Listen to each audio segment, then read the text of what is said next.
कर हमने उनको फायदा पहुंचाने की कोशिश की है। सर, इसी तरह माइनॉरिटीज के लिए एक नई मिनिस्ट्री खोली गई इस सरकार के द्वारा और इसमें National Commission for Minorities has been made constitutional body. National Commission द्वारा जो हमारी एजुकेशन इंस्टीट्यूशंस हैं उनको लीगल राइट दिए गए कि वो किसी भी यूनिवर्सिटी के साथ उसे एफिलिएट कर सकें।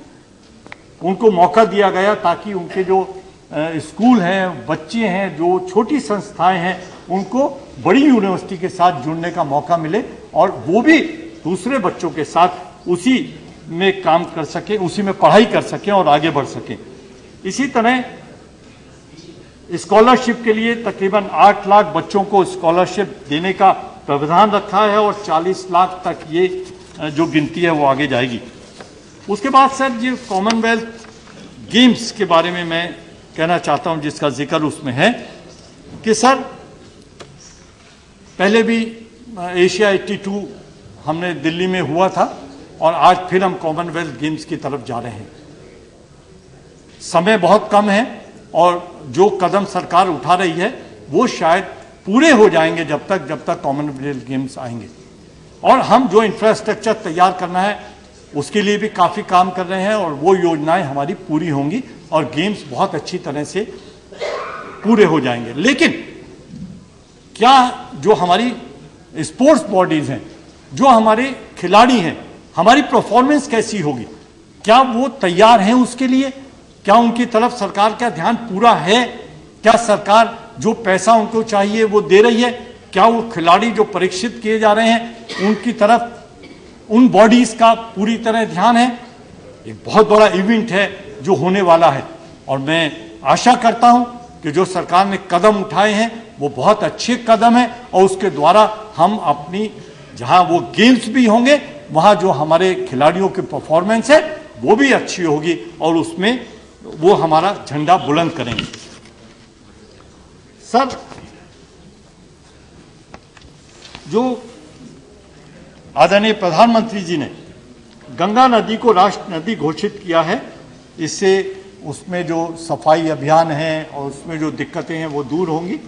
वो हमारी लाइफ लाइन भी है, हम आदर भी करते हैं, हमारे मन में बहुत भावना है और मैं राजीव जी ने भी पहले एक बार उसके लिए शुरुआत की थी और मैं आशा करता हूं कि जो सरकार ने कदम उठाए हैं वो और अच्छे और मजबूत होंगे। इसके साथ साथ कुछ और भी मुद्दे हैं जिसमें असंगठित कर्मकार सामाजिक सुरक्षा अधिनियम सरकार ने बनाया, SC/ST अधिनियम बनाया, आम आदमी बीमा योजना, इंदिरा गांधी राष्ट्रीय बीमा योजना, राष्ट्रीय बागवानी मिशन, इंदिरा गांधी राष्ट्रीय वृद्धावस्था पेंशन, उर्वरक विदेश निगम फॉर फर्टिलाइजर्स, ग्रामीण सड़क कार्यक्रम, राजीव गांधी ग्रामीण विद्युतीकरण योजना, राष्ट्रीय ग्रामीण हेल्थ मिशन, स्वर्ण जयंती Gram Swarozgar Yojana, ultra mega power projects, Bharat Nirman, Rajiv Gandhi rural drinking water mission, SCZ, railway का विस्तार, नई हवाई अड्डे।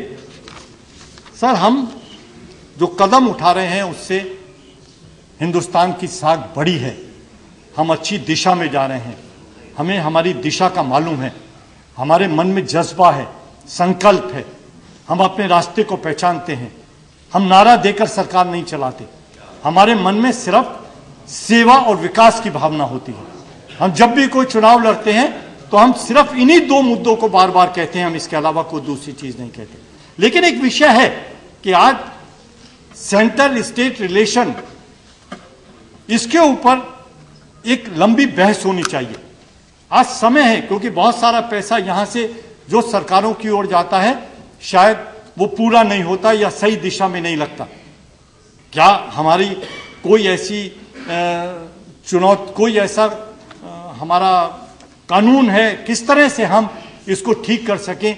या किसी भी स्टेट के अंदर अगर कोई परेशानी होती है, जैसे गुजरात में हुआ, वहां जो हमारे माइनॉरिटीज के ऊपर अत्याचार हुए, उस तरह की अगर कोई चीज होती है कभी भी किसी जगह, तो क्या सेंटर चुपचाप उसे देखती रहेगी? सर, हम यहां सिर्फ राजनीति नहीं करते, हम यहां अपने देश को आगे बढ़ाने के लिए भावना से काम करते हैं। जिन लोगों ने इस देश के लिए खून दिया, आजादी के लिए खून दिया, उन्होंने क्या सोच कर दिया था, कैसा भारत बनाएंगे। और आज जब कांग्रेस की सरकार आती है, कांग्रेस से समर्थित लोगों के साथ जुड़कर सरकार आती है, तो लोग ये सोचते हैं कि हम इस तरह के कायदे कानून बनाएंगे ताकि हमारी दिशा गलत ना हो, ताकि हम किसी दूसरे रास्ते पर न निकल जाएं, ताकि हमारा देश कमजोर ना हो। अगर सब एक साथ चलेंगे तब देश मजबूत होगा। अगर हिंदू, मुसलमान, सिख, ईसाई एक साथ रहेंगे तब देश मजबूत होगा। ये जो हम कोशिश करते हैं, कई बार छोटे फायदों को उठाने के लिए कोशिश करते हैं, वो फायदा लंबी दूरी की सोच नहीं हो सकता।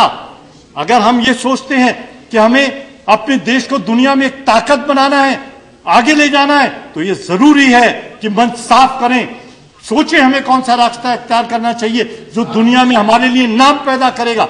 ये कांग्रेस है, जो हमारी जो सरकार है, ये हमेशा मजदूर का ध्यान रखती है, गरीब आदमी का ध्यान रखती है, उस आदमी का ध्यान रखती है जिसके पेट में रोटी नहीं है, लेकिन उसको साथ लेकर हिंदुस्तान का झंडा भी दुनिया में बुलंद करती है। और आज कोई विषय ऐसा नहीं है जिस विषय में हम पीछे रहे हो या दुनिया में कहीं कमजोर रहे हो। तो मैं इन्हीं शब्दों के साथ बहुत बहुत धन्यवाद करता हूं महामहिम राष्ट्रपति जी का कि उन्होंने हमें जो अपना संदेश